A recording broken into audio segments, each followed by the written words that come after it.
common fox or red fox is a predatory member of the dog family.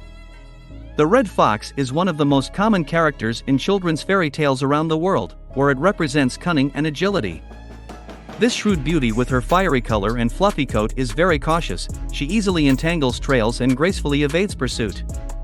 Below you will find a description of the fox in photos, as well as learn a lot of new and interesting things about this animal. What does the fox look like? The fox looks different.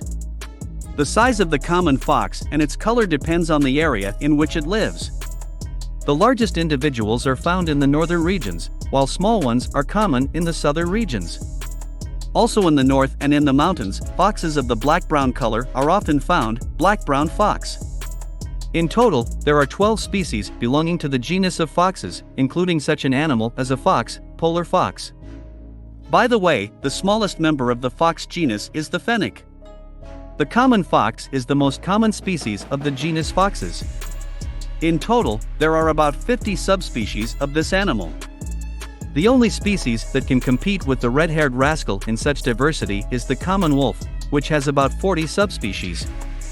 Curiously, there is a species of wolf that looks very similar to the fox, but is not a close relative of it, namely the Maine wolf. The fox appears to be a medium-sized animal. It is slender, flexible and agile. The fox has short thin paws, a long fluffy tail, an elongated muzzle with sharp ears and a graceful torso. The weight of the animal ranges from 6 to 10 kilograms, with a body length of 60 to 90 centimeters. The tail length varies from 40 to 60 centimeters. The most common color of the red fox is red, but individuals of brown and yellowish color are also common. The fox looks bright with a red back, white belly, dark paws and ears, and a tail with a white tip. The fox looks different depending on the time of year.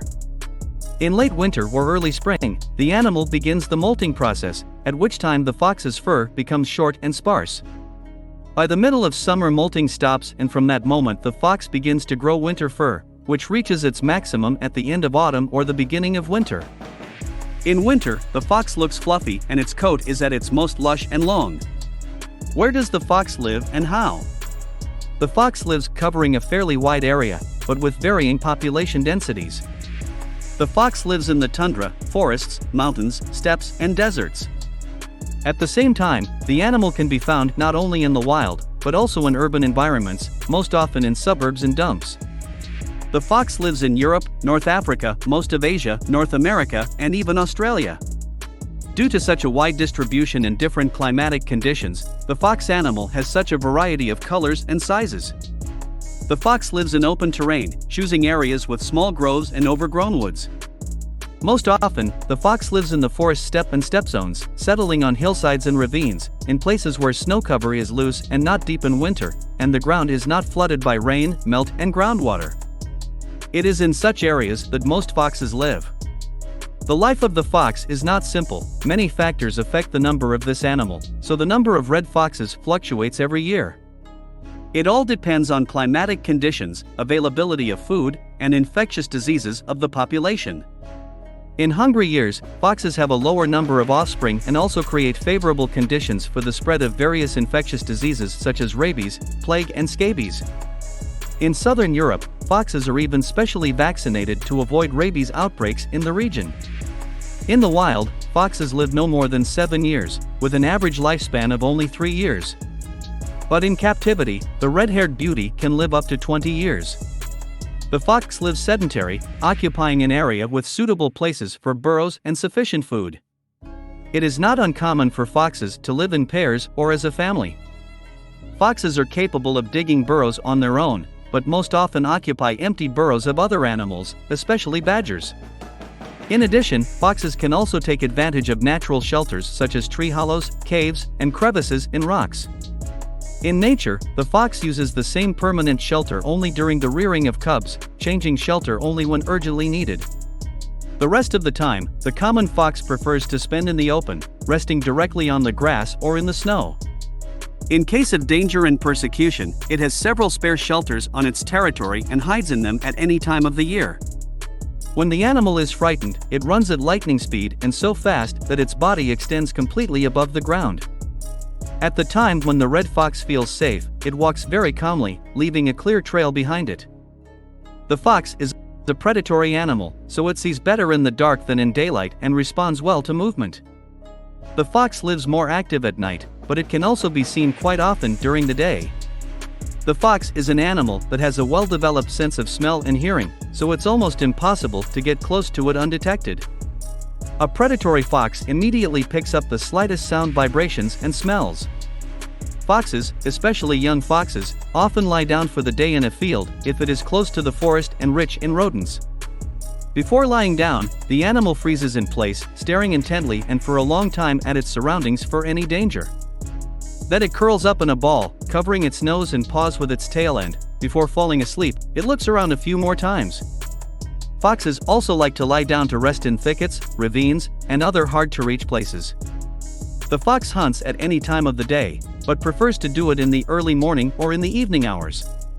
This animal is characterized by extreme caution, so foxes have the ability to skillfully obfuscate trails and excel in hiding.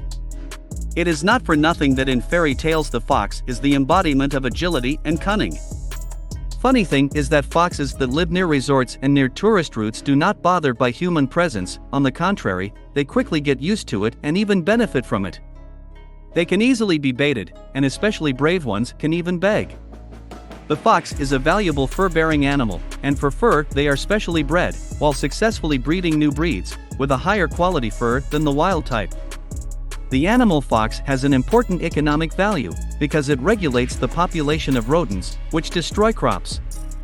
However, the benefits of foxes do not outweigh the damage they do to domestic birds. What does the fox eat? The fox is a predatory animal, so it mainly eats small rodents such as voles. The fox population depends on enough of these mouse-like rodents. This is especially true during the winter season. The fox hunts for voles by listening to the movements and sounds they make under the snow cover, and then dives under the snow and catches the prey. This method of fox hunting is called mousing. Of course, the diet of the animal is not limited to mice. The fox has a very diverse diet and its menu includes more than 400 different species of animals. The fox eats animals such as hares, especially ravenous foxes hunt hares, often eats hare corpses, sometimes attacks roe deer cubs as well. Foxes eat birds and often ravage their nests to feast on a clutch of eggs. Non-flying birds especially suffer from its raids, but the fox will not miss a chick that has fallen from its nest, and it does not neglect poultry either. The fox also eats reptiles, especially in semi-deserts and deserts. In areas where there are large rivers nearby, the fox eats salmon that died during the spawning season. The fox also eats a variety of insects and their larvae, especially in the summertime. In hungry years, foxes eat carrion. In the southern areas, the common fox eagerly eats various fruits and plants, and eats berries and fruits. Fox cubs. The fox is a monogamous animal. Foxes reproduce once a year and is directly related to weather conditions and the fatness of the animals. In particularly cold years and when food is scarce, more than 50% of females fail to breed. The ability to breed comes at the age of 2 years for the common fox. During the breeding season, foxes are very noisy, they bark, howl and squeal. The male and female differ in their voices. The fights for the female are especially noisy and spectacular, because usually 2 to 3 males court her. Foxes are excellent parents. Males take care of females even before the offspring emerge and are actively involved in raising cubs. The place where cubs will appear is selected in advance and carefully guarded by future parents. In case a calf dies, another one will take its place, and if the male dies, he will find a free candidate, and sometimes there are even fights for the right to become a foster father. A fox nurtures her cubs for about 2 months. On average, 4 to 6 to 8 to 10 cubs are born. Fox pups are born covered with dark brown fur and look very much like wolves, but the presence of a white tip on the tail is the main distinguishing feature of fox pups from wolves. Fox cubs are completely dependent on their parents. Within a couple of weeks after being born, the cubs will begin to see and hear, and their first teeth appear. Fox cubs are raised by both parents. They carefully monitor the safety of their cubs and are extremely cautious, so in case of the slightest danger, they will immediately move their offspring to a new place. To feed their cubs, foxes hunt constantly as the mother feeds her cubs with milk for 1.5 months, gradually accustoming them to regular food. Fox cubs learn the basics of hunting from an early age. When they are older, the cubs go hunting with their parents. The cubs spend about 6 months in the nest, after which they start living on their own and move away from their parents. Young animals disperse at a distance of 10 to 30 kilometers from their parents' den in search of a pair and their own plot.